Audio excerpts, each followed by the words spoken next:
கூட்டத்தை அவங்க இவ்வளோ பெரிய கூட்டத்தை எதிர்பார்த்துருக்க மாட்டாங்க திமுக.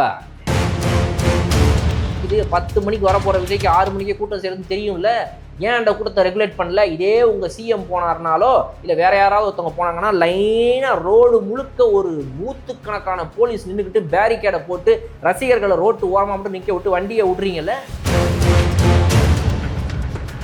இது விட ஒரு கேவலம் இந்த திமுக அரசு செய்யலை அப்படின்னு நான் சொல்கிறேன். ஒரு எமர்ஜென்சி ஹாஸ்பிட்டலுக்கு போக முடியல, திருச்சியை ஸ்தம்பிச்சு போயிருக்குன்னு சொல்லி யார் சொல்கிறான்? இதே திமுகவுடைய பெய்டு சேனல் சொல்லி.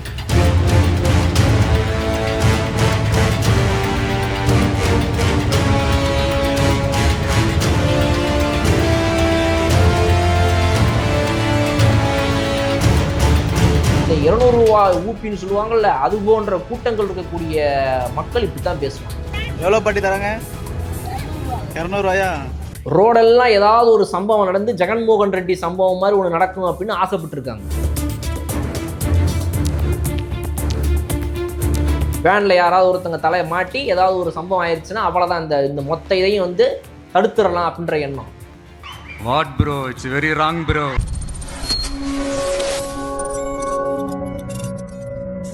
இப்போ முதல் நாள்லேருந்து நம்ம கற்றுக்கக்கூடிய இல்லை திமுக அரசு கற்றுக்கிட்ட ஒரே ஒரு பாடம், நடந்த 5 சம்பவங்கள், அதுலேருந்து கற்றுக்கிட்ட அந்த ஒரு பாடம் என்ன அப்படின்றது தான் அந்த வீடியோவில் பார்க்க போகிறோம். கடற்கரை வாய்ஸ் நேயர்களுக்கு வணக்கம்.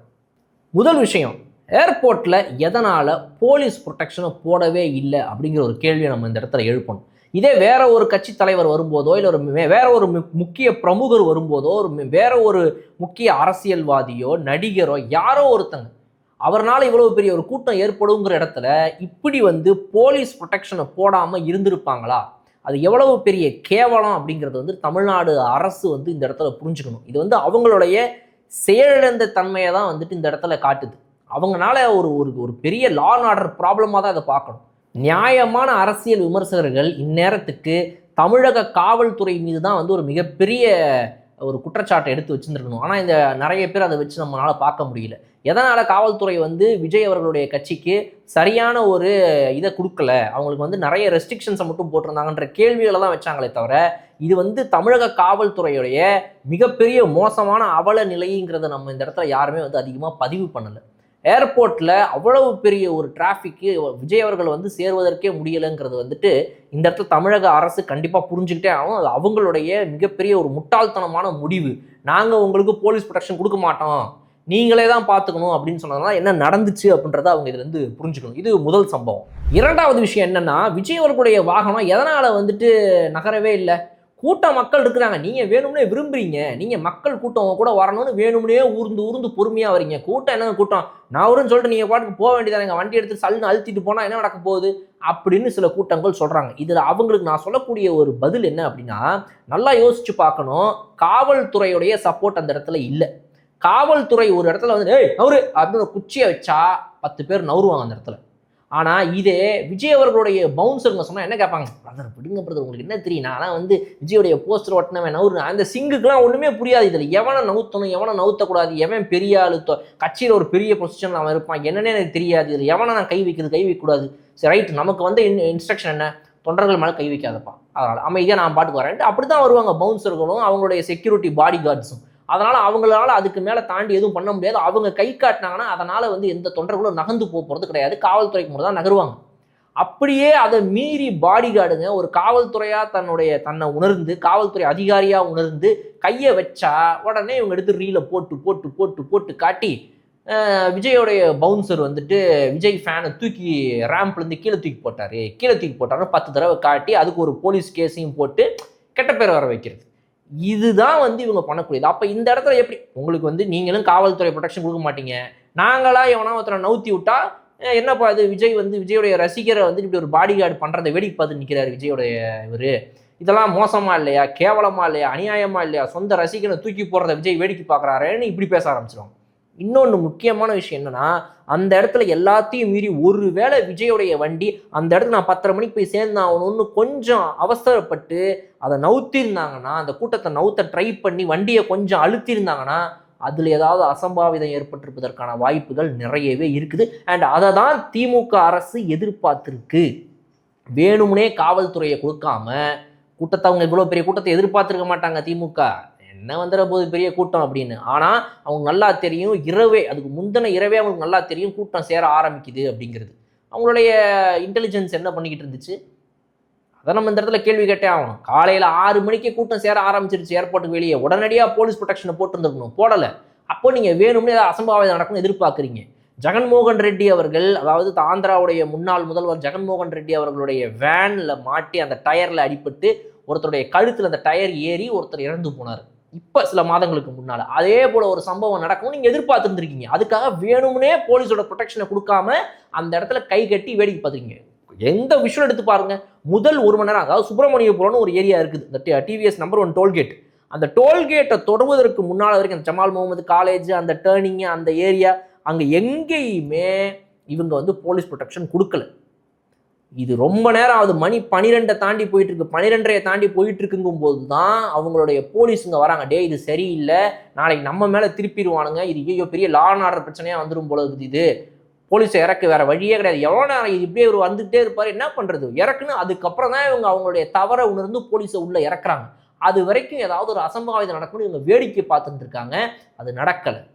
விஜயோடைய வண்டியை கொஞ்சம் அழுத்தி போயிருந்தாருன்னா அது மாதிரி ஒன்று நடந்திருக்கும். ஜெகன்மோகன் ரெட்டிக்கு நடந்த அதே இது இன்னைக்கு ஜெகன்மோகன் ரெட்டி மேலே ஒரு கேஸ் இருக்குது, விஜய் மேலேயும் ஒரு கேஸ் விழுந்துருக்கும். இதைத்தான் எதிர்பார்த்துருக்காங்க திமுக அரசு. இதை நம்ம புரிஞ்சுக்கணும். இது சம்பவம் நம்பர் 2.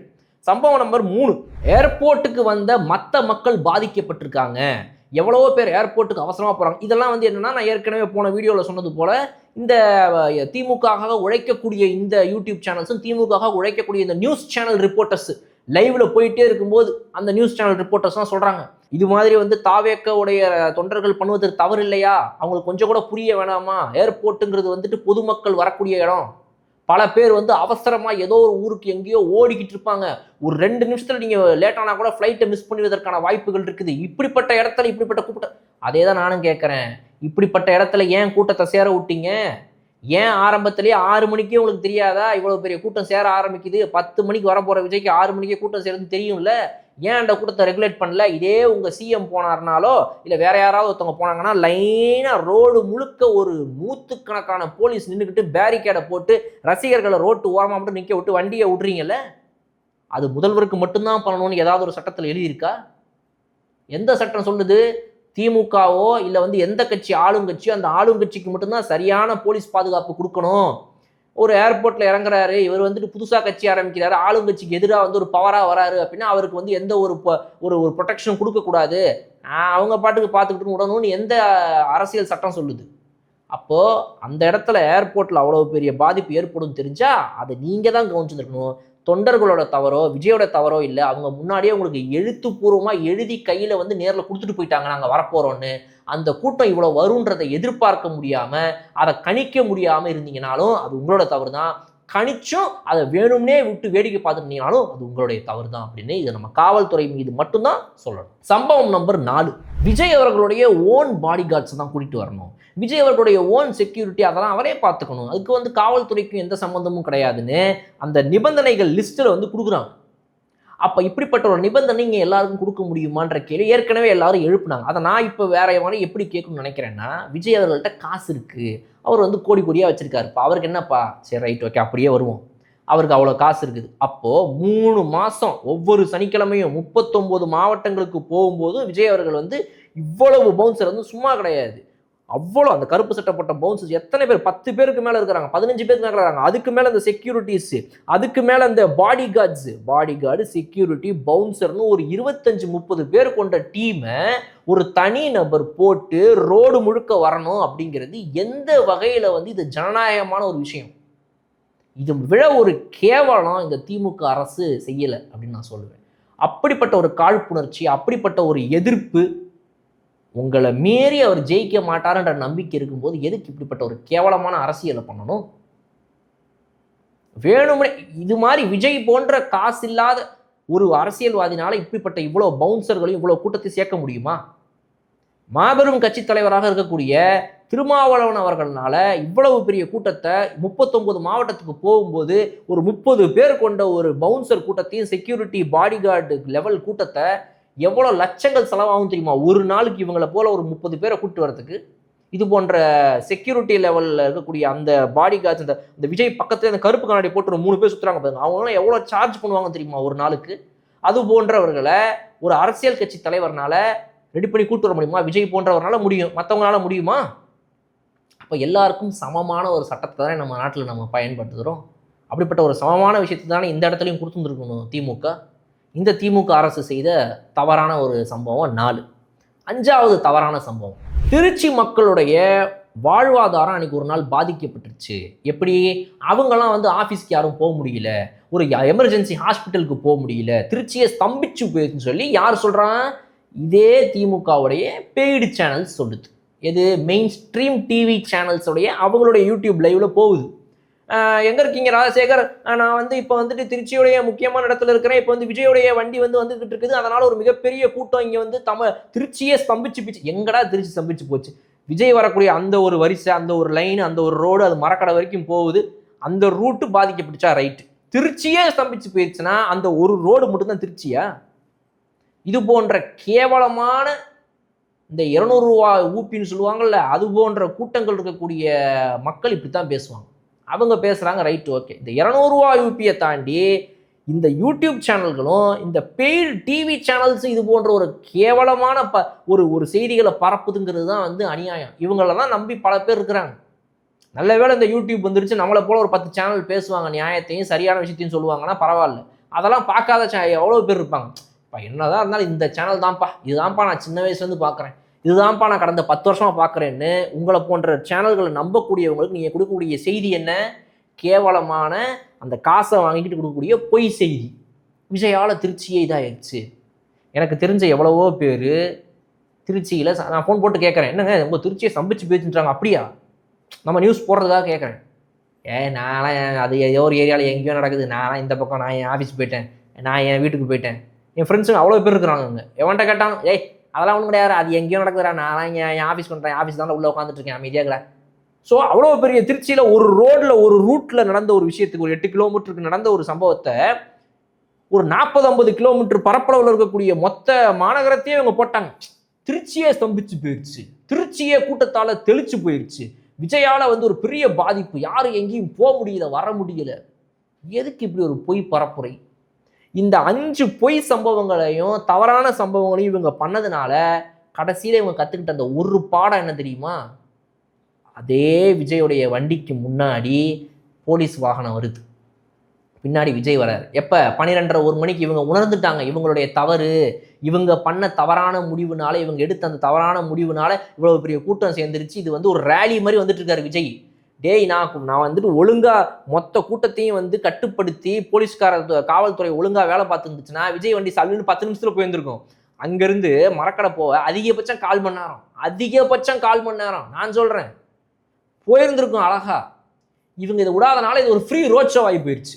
ரோட் ஷோக்கு பண்ணக்கூடாதுன்னு சொன்னீங்க இல்லையா? சரி ரைட், இப்போ 8 கிலோமீட்டருக்கு ரோட் ஷோ தாண்டா அப்படின்னு சொல்லி விஜய் அவர் பாட்டுக்குள்ளே உட்காந்து டாட்டா கட்டிட்டு வராரு. அவன் வந்துட்டு வேலை கொடுக்குறானுங்க, வாழை தாரை கொடுக்குறானுங்க, ஸ்படிக மாலையை கொடுக்குறானுங்க. இதெல்லாம் தேவையா? இந்த கேவலமும் இந்த அசிங்கமும் இந்த தமிழக காவல்துறைக்கு தேவையா? இந்த திமுக அரசுக்கு தேவையாங்கிறது தான் இந்த இடத்துல நம்ம கேட்குறோம். அப்போது இவங்க செய்த தவறுகள் என்ன? ஏர்போர்ட்டில் செக்யூரிட்டியை கொடுக்கல, ரோடெல்லாம் ஏதாவது ஒரு சம்பவம் நடந்து ஜெகன்மோகன் ரெட்டி சம்பவம் மாதிரி ஒன்று நடக்கும் அப்படின்னு ஆசைப்பட்டுருக்காங்க. வேனில் யாராவது ஒருத்தங்க தலையை மாட்டி ஏதாவது ஒரு சம்பவம் ஆயிடுச்சுன்னா அவ்வளோதான், இந்த மொத்த இதையும் வந்து தடுத்துடலாம் அப்படின்ற எண்ணம். ஏர்போர்ட்டில் இருக்கக்கூடிய மக்கள் வந்து உள்ளே போக முடியல, வர முடியல அப்படின்றது இவங்களே வந்துட்டு இது பெய்டு சேனல்கள் மூலமாக சொல்லி, அப்போ நீங்கள் வந்து ஒழுங்காக செயல்படாதனால அதெல்லாம் நடந்திருக்குது அப்படின்னு அதுலேயும் எக்ஸ்போஸ் ஆகிட்டாங்க. விஜய் அவர்களுக்கு அவரே சொந்த பாடிகார்டு செக்யூரிட்டி எல்லாம் கூட்டிகிட்டு வரணும் அப்படின்னு சொல்லி இன்னைக்கு மற்ற அரசியல் தலைவர்கள்லாம் வந்து கொண்டு வர முடியுமா? விஜயால் முடியுது, எல்லாருனாலையும் முடியுமான்ற கேள்வியை எழுப்பக்கூடிய சூழ்நிலையை ஏற்படுத்தியிருக்காங்க. திருச்சி மொத்தமும் டிராஃபிக்கு, மொத்த திருச்சி அவ்வளோதான், எவனும் எங்கேயும் போக முடியல, வீட்டை கதவை சாத்திட்டு உட்காந்துருக்காங்க, வாசக்கதவை விட்டு வெளியே கால் எடுத்து வச்சா விஜய் நிற்கிறாரு, யாருனாலையும் வெளியே வர முடியலன்னு ஒரு பொய் பரப்புரையை பரப்பி ஒரு கேவலத்தை பண்ணாங்க. இந்த 5 சம்பவங்களை இவங்க பண்ணனால கற்றுக்கிட்ட ஒரு பாடம், கடைசியில் விஜயோடைய வாகனத்துக்கு முன்னாடி 2-3 போலீஸ்காரங்க போகுது, அது பின்னாடி தான் விஜய் வரணுங்கிற நிலைமை ஏற்படுத்தலை, அதுவாக நடந்துருச்சு. இதுதான் அவங்க கற்றுக்கிட்ட பாடம். இந்த ஆளுக்கெல்லாம் வந்து என்ன பெரிய கூட்டம் வந்துட போகுது, போலீஸ் செக்யூரிட்டி வேணுமாம்ல, அதெல்லாம் கொடுக்க முடியாது, நீ ஏன் அவன் செக்யூரிட்டியை வச்சு நீ ஏன் வந்துக்க அப்படின்னு சொன்ன அதே தமிழக காவல்துறை அங்கேருந்து மேலிடத்துலேருந்து ஃபோன் வருது, டேய் என்னடா அவன் ஊர்ந்து வந்துக்கிருக்கான், இதுவே பெரிய ஃப்ரீ ரோட் ஷோ மாதிரி போயிட்டு இருக்கு, தயவு செய்து நீங்கள் ஒரு 100 பேர் போங்கடா அந்த இடத்துக்கு, ஒரு 2 ஜீப் அனுப்பி அந்த வழியை இது பண்ணி சீக்கிரம் இருந்தாலும் கூப்பிட்டு போங்கடா, என்னடா அது ஃப்ரீ ரோட் ஷோ அங்கே போயிட்டு இருக்குது அப்படின்னு கதறி அதன் பின்னால் அதுக்கப்புறம் அப்பயும் நடக்கலை, ஒன்றும் செய்ய முடியல. போலீஸ்காரன் வந்ததுக்கப்புறம் கூட என்ன நடந்துச்சு, விஜய் வந்து ரோட் ஷோ நடத்துறாரு ஃப்ரீயா, ஒரு ரொம்ப சும்மா வந்துட்டு ஒன்றும் இல்லாத கூட்டத்துக்கு பண்ணுற, சரி ரைட்டு, கூட்டத்தை விளக்கி விட தானே போலீஸ்கார் வந்துச்சு, 2 போலீஸ் ஜீப்பு போகுது, கூட்டத்தை விளக்க முடியல, எங்கே விளக்குனீங்க நீங்கள்? இதனால் தமிழக காவல்துறை இந்த பாடத்தை நல்லா கற்றுக்கிட்டு இருந்திருக்கும், திமுக அரசும் கற்றுக்குச்சு அப்படின்றத நம்மளால் அவங்க இப்போ கோவத்தை கக்குற வீடியோக்கள்லையும் பேசக்கூடிய இதுலையும் பார்க்க முடியுது. இந்த புரிதல்கள் எல்லாமே வந்து இந்த வீடியோவில் நான் சொன்னது வந்து உங்களுக்கு எப்படி இருந்துச்சு அப்படிங்கிறத கமெண்ட்ஸில் பதிவு பண்ணுங்கள். இன்னொரு நல்ல வீடியோவில் திரும்ப நான் உங்களை சந்திக்கிறேன். அதுவரை விடைபெறுவது உங்கள் பாலா.